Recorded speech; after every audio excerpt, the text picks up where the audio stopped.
All good athletes move from their hips. So hip-centered movement is really the difference between training like a pro and training like an amateur. Amateurs will train body parts. Pros will train the hips and then move out from there. So hip-centered movement becomes the center of the kettlebell world, becomes the center of the professional training world. And so what does that mean?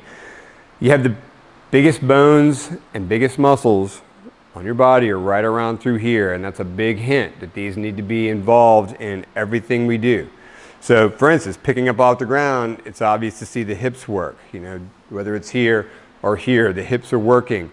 But lots of times the hips aren't finishing, so being able to finish your hips, making sure that you're able to finish here, making sure that you're able to hinge over without having to round your spine, making sure that your hips can handle the lower body movement, first of all.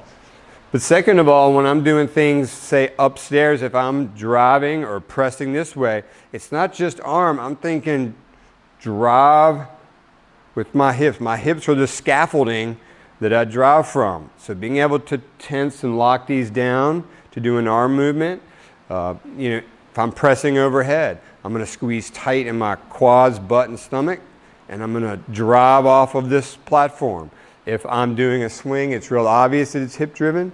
But if I'm doing something more like a get up, where I'm on the ground, coming up off the floor, it's maybe a little less obvious, but it's still hip driven, hip driven.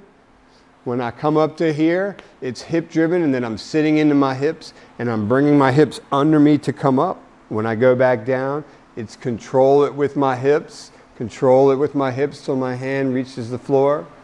But all of these movements, everything becomes hip-centered. So if I'm kicking, it's hip-centered. If I'm throwing, it's hip-centered.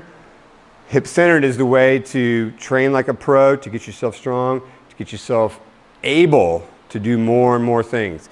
Go after the hips, you'll always go right.